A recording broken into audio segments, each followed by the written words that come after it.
കേരളത്തിലെ ആദ്യത്തെ ഒരു ഐഡിയൽ ആദർശ എക്സ്പോ ആണ് ഇപ്പോൾ കൊളത്തൂർ ഇർഷാദിയയിൽ നടന്നുകൊണ്ടിരിക്കുന്നത്. ജാമിയത്തുൽ ഹിന്ദിന്റെ മഹർജാനുമായി ബന്ധപ്പെട്ട് ഇവിടെ എക്സ്പോ സന്ദർശിക്കാൻ അവസരമുണ്ടായി.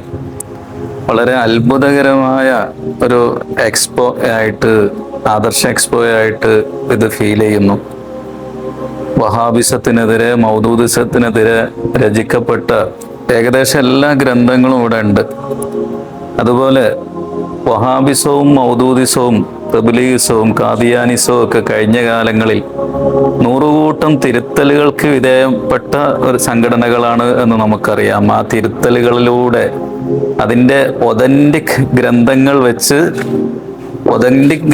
വെച്ച് ഇവിടെ വളരെ നല്ല നിലയിൽ എല്ലാം വിശദീകരിച്ചിട്ടുണ്ട്.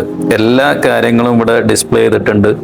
സൽസബിയിലുണ്ട്, അൽമനാറുണ്ട്, പ്രബോധനം മുഴുവൻ ലക്കങ്ങളും ഉണ്ട്. എൻ്റെ കയ്യിലുള്ളത് ജമാഅത്തെ ഇസ്ലാമി പ്രബോധനം 50-ാം വാർഷിക പതിപ്പാണ്. ഇതിൽ തീവ്രവാദത്തിൻ്റെ ഒരുപാട് അംശങ്ങളും കണികകളും ഒക്കെ തുന്നിച്ചേർത്ത പ്രബോധനാണത്. അതുപോലെ എല്ലാ കുത്തുബാത്തിൻ്റെ വ്യത്യസ്ത പതിപ്പുകളുണ്ട്, പലതും ഉണ്ട്.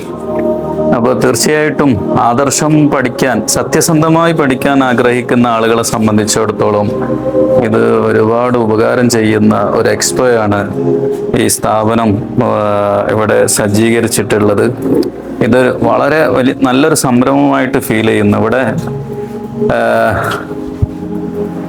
ഇസ്ലാമിൽ നിന്ന് വ്യതിചലിച്ച സംഘടനകളെ വളരെ കൃത്യമായി അനാവരണം ചെയ്തിട്ടുണ്ട്. മുഅ്തസിലത്തിൽ നിന്ന് വന്നവർ, ഖവാരിജത്തിൽ നിന്ന് വന്നവർ, പ്രത്യേകിച്ച് ഇന്നത്തെ ഷിയഅത്തിൽ അബ്ദുല്ലാഹിബ്നു സബ, യഹൂദിയായ അബ്ദുല്ലാഹിബ്നു സബയിൽ നിന്ന് വന്ന ഷിയഅത്ത്, ഹിജറ 35 വന്ന ഷിയഅത്ത് ഇന്ന് കാണുന്ന വിഭാഗങ്ങളായി എങ്ങനെ പരിണമിച്ചു എന്ന് വളരെ കൃത്യമായി ഇവിടെ അനാവരണം ചെയ്യുന്നുണ്ട്.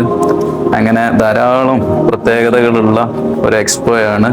കേരളത്തിൽ ഉള്ള മുഴുവൻ സംവാദങ്ങളെ വളരെ വിശദമായിട്ട് അനാവരണം ചെയ്തിട്ടുണ്ട്. സംവാദങ്ങളുടെ വീഡിയോ ക്ലിപ്പുകളും മറ്റും ഇവിടെ എക്സ്പോയിൽ പ്രദർശിപ്പിക്കുന്നുണ്ട്. തീർച്ചയായിട്ടും ഈ എക്സ്പോ ഇന്നിവിടെ അവസാനിക്കുമെങ്കിലും ഇനിയും കേരളത്തിൽ കൂടുതൽ പ്രസക്തിയുള്ള, കൂടുതൽ പ്രേക്ഷകർ കാണാൻ ആഗ്രഹിക്കുന്ന എക്സ്പോയായി, കണ്ട പ്രേക്ഷകർക്ക് ഒരിക്കലും മറക്കാനാവാത്ത അനുഭവം സമ്മാനിച്ച ഒരു എക്സ്പോ ആയിട്ട് ഇത് മാറും. അള്ളാഹു ഇതിനു വേണ്ടി പ്രവർത്തിച്ചവർക്കൊക്കെ വലിയ ഖൈറും ബർക്കത്തും നൽകട്ടെ എന്ന് ദുആ ചെയ്യുന്നു.